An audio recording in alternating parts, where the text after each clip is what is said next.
All right, now I'm joined by, from the University of Johannesburg, Dr. David Monyai, and from the University of Pretoria, Mr. Edward Mitole. Good evening to you, gentlemen. Let's start with you. I mean, this is the day after confirmation, 6 people killed. What does this mean for the new dawn in Zimbabwe? Let's start it there. This is a sad situation, a dark chapter on these elections.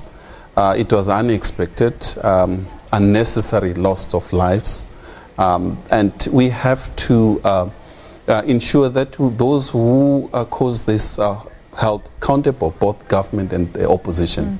But nonetheless, it will not stop the process and the continuous gradual democratization of Zimbabwe with the final release of results, which is part of the problem. I think there has been a delay, unnecessary delay, and you can see the hiccups, whether it's resources or anything. It's something that the observers, as we stand, we have 43 different sets of observers who are there, and we're waiting anxiously for them to release their reports. Some have done so, and are waiting for others, and really follow up in terms of what happened, what went wrong, and what should be avoided in future. Well, Mr. Mitole, we're talking here about the democratization of Zimbabwe. Some were talking earlier today about the increased securitization of Zimbabwe. How do you analyze what happened? The securitization of the country is in tandem with the global trends, because Zimbabwe is not operating in an empty space. It is operating within the international community, within the international governance system. So it's a very sad chapter, especially looking at the background of loss of life, which is unnecessary, as Prof has just said. Nelson Chamisa comes across as a very combative young man, very full of confidence, brimming with the exuberance of youth.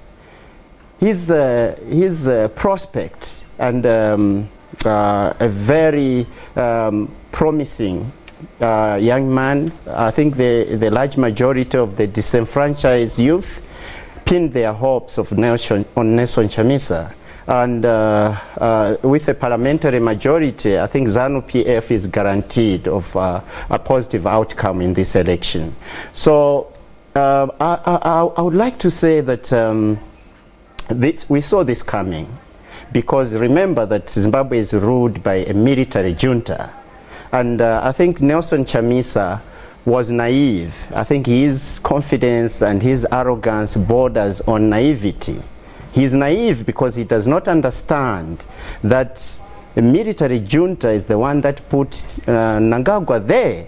And it is very highly unlikely that a military junta would allow someone coming outside of the ZANU-PF machinery to make it into government.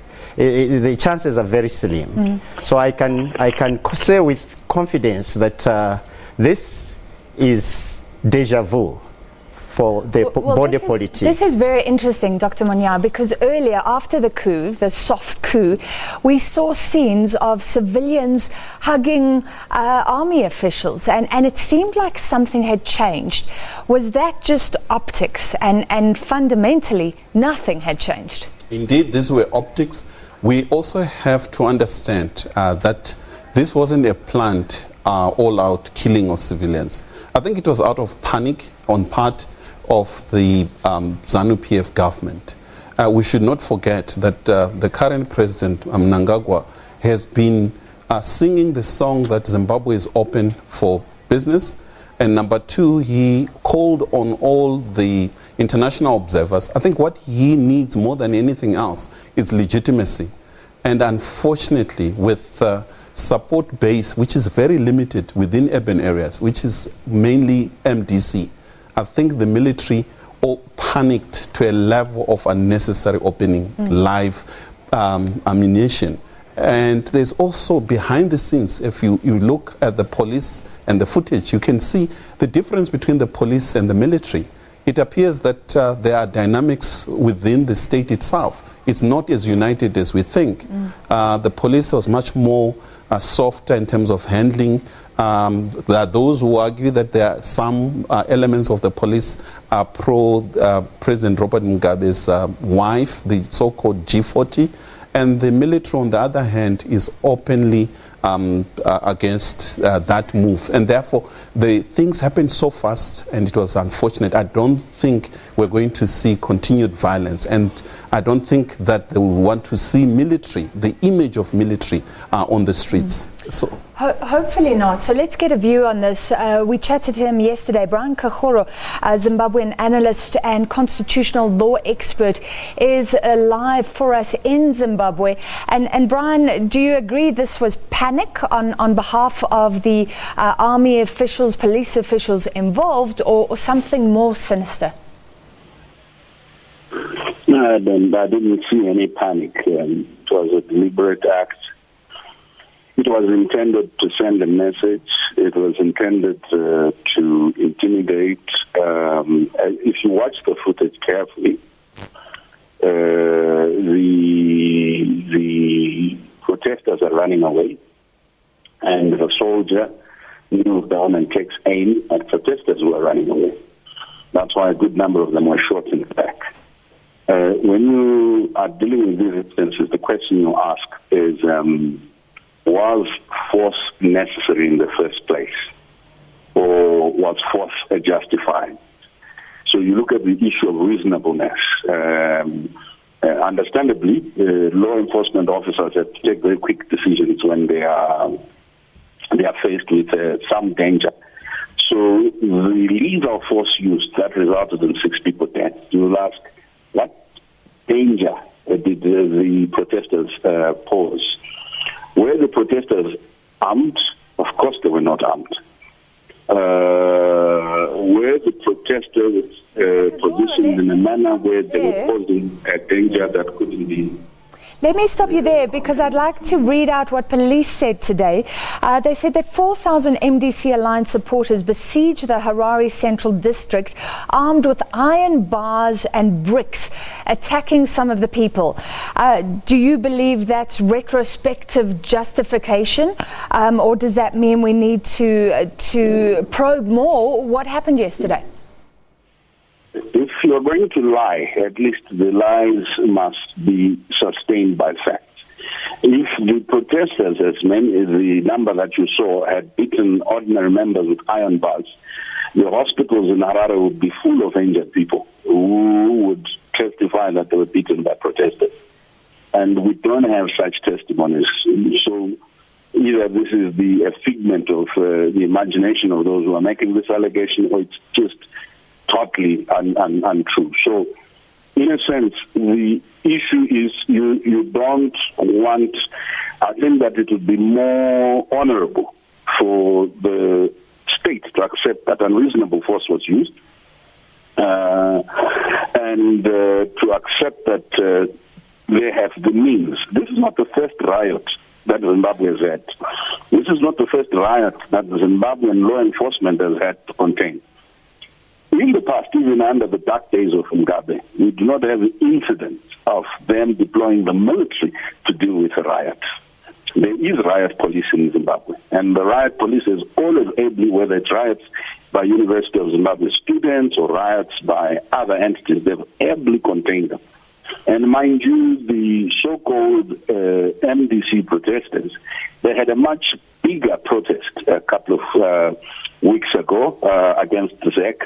And we did not hear of the sort of vandalism meriting the use of lethal force.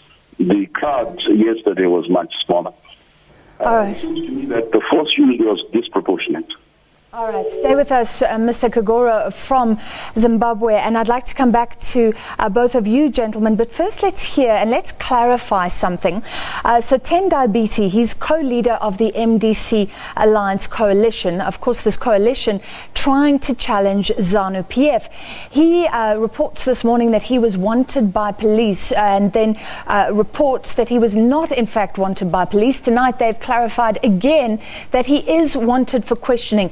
We as the SABC were working with information from Tendai Biti's lawyers himself, and I think we have a bite from him earlier. So let's just hear how that played out earlier and get some analysis. We're not criminals at all. And all we've been trying to do is to assert the rights of Zimbabweans to a clean, fair, legitimate election. We also want to express our heartfelt condolences to the families that lost their beloved ones in the violence that took place yesterday, that left 3 of our comrades dead. We know the pain of losing loved ones, but that should never have happened. It's against our laws, the deployment of the army on an unarmed civilian population using automatic machine guns. It's just ridiculous, it's just crazy, it's just unacceptable that an army can just go wild and start unleashing violence on an unarmed civilian population. All right, let's look at this decision, Mr. Mitole, of the law enforcement officials to want to interview Tendai Biti. He tweeted saying that the alliance had won. So maybe that's irresponsible. But then to go after opposition leaders today, just your views? It doesn't make sense because this is a very tense time. It's natural that opposition leaders in Zimbabwe would want to threaten and show off and grandstand, because the history of elections in Zimbabwe has always been marred by vote rigging and stored elections. So I think Tendai Biti might be in the on the wrong side of the law, but I don't think the Electoral Commission is justified, or maybe the police is justified in pursuing him, especially at this time, because it would send a wrong message actually to the international community and to SADC. I think they would better allow the ZDC to announce the elections first and see if the opposition is still going to challenge the outcome of the elections. Remember that Emmerson Mnangagwa has already been embraced by the international community. He has already been embraced by SADC. He has already been embraced by the African Union. And he has already been embraced by the IMF and World Bank. So it's reminiscent of Gorbachev era. Mikhail Gorbachev, remember, he was embraced by the international community after he turned his back on the policies of Russia, on the Soviet Union. Mnangagwa has already started implementing Glasnost and Perestroika, 2 policies that contributed to the fall of the Soviet Union. He's a darling of the international community. So I would like to say that these elections, it was deja vu from the word go. It is very unlikely that we are going to see an MDC outcome come 10 o'clock this evening. And is that because you believe that will never be allowed to happen, or that the people would have voted freely for ZANU-PF? It would never be allowed to happen. There is no way that a military... So vote rigging is still alive and well in your mind in Zimbabwe? It is still alive and well in Zimbabwe. In your mind? I think we have to qualify what's happening. Based on the limited number of observer reports, it appears that there is no open, naked cheating that has taken place. There are limited and isolated cases. However, I think the issue is pre the elections. The level field might not have been open for the MDC to campaign in the rural areas. There are quite a number of cases that MDC could put forward following the due process. However, I think they're premature to rush to declare themselves winners and to rely on limited number of people within urban areas without really consulting important stakeholders, including the international community. Yeah. So they lost ground, high moral ground, which they had all along. Well, the MDC would say, you know, they have officials in every voting station, like in South Africa. They can tally up all the votes. But if it turns out that that's not the case and that they were just grandstanding, that would, like you say, impinge on their credibility. Indeed. And they should have waited until such time that the official results are out then gather evidence and speak more with evidence instead of grandstanding and rhetorics. And one other thing, it also speaks to the division within MDC.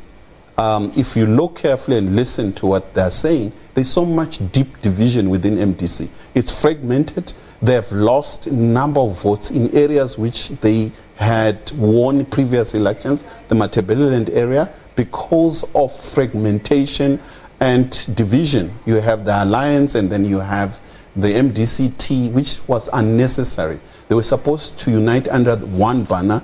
And if you look at all elections on the African continent, especially where dictators were defeated through the ballot box, it was through mainly coalition.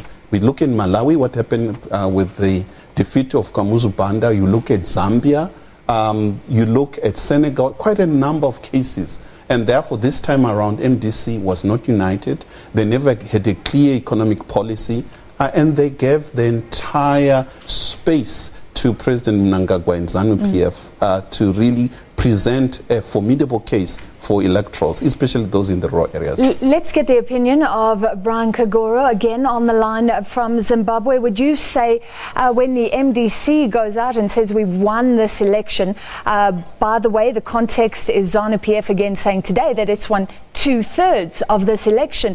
Is that sort of normal politicking given the past in Zimbabwe, or is that, as the police would say, provocative? First, let me correct a misnomer that my colleague has. There were several parties contesting that at the parliamentary and council level would have voted separately. But at the presidential level, agreed they would vote for the MDC candidate. So there's not necessarily a correlation between parliamentary votes and presidential votes. So if you take Marondera West, where you had a split at a parliamentary level, it doesn't follow that at the presidential level there was a split. So his attempt to extrapolate figures for the presidency will be proven when the announcement is made not to be accurate. And the trend in the rural areas does not also necessarily follow that, where ZANU-PF got a certain number of votes for the Legislative Assembly, their presidential candidate got the same number of votes. And just as a matter of correction, there was not only MDC polling agents at the polling stations, there were observers from different other organizations. So the idea of waiting for results actually is nonsensical in terms of understanding what that means. After counting at the polling station, the law required that the results be pasted outside the polling station. So to the extent that the polling station had observers or political party agents, the results for each polling station were known. After counting at the constituency level, the results were known at the constituency level. So people knew exactly how many, each presidential candidate got at the constituency level, at the ward level.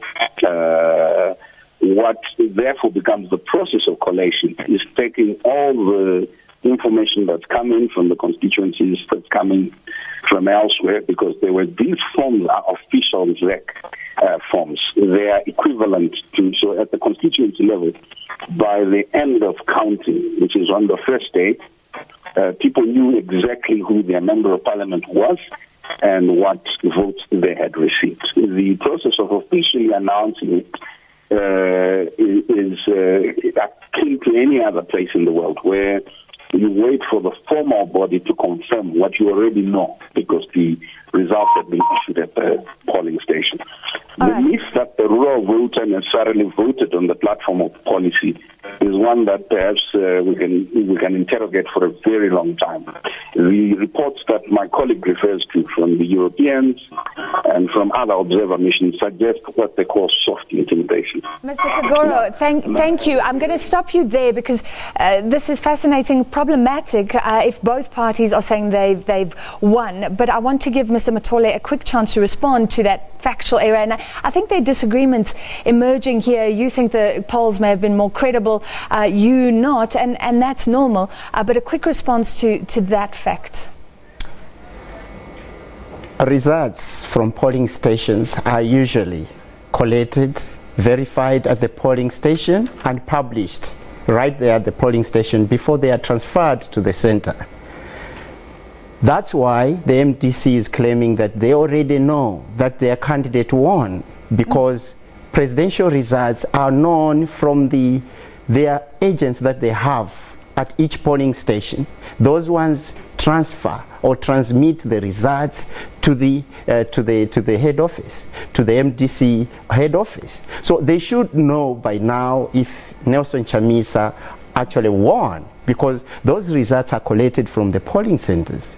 So if the ZEC claims that it should take much longer for them to verify, verification I think shouldn't take more than 3 days, because I think those results are already published. We know the breakdown from each polling center, from each polling station to the ZEC. Okay, so like I say, this is going to be a problem later. ZANU-PF saying it's won 2/3, working with the same information, the MDC saying it's won, but we will follow that live announcement at 10 o'clock tonight. Thank you for your analysis prior to that. And we'll continue to talk Zimbabwe. Very stressful, very tense in Harare. Police confirming that there will be security in place, especially around that announcement time. I was in conversation with Dr. David Monyai from the University of Johannesburg, Mr. Edward Mitole, University of Pretoria, and on the line for us, Brian Kagoro from Zimbabwe, an analyst there and constitutional law expert as well.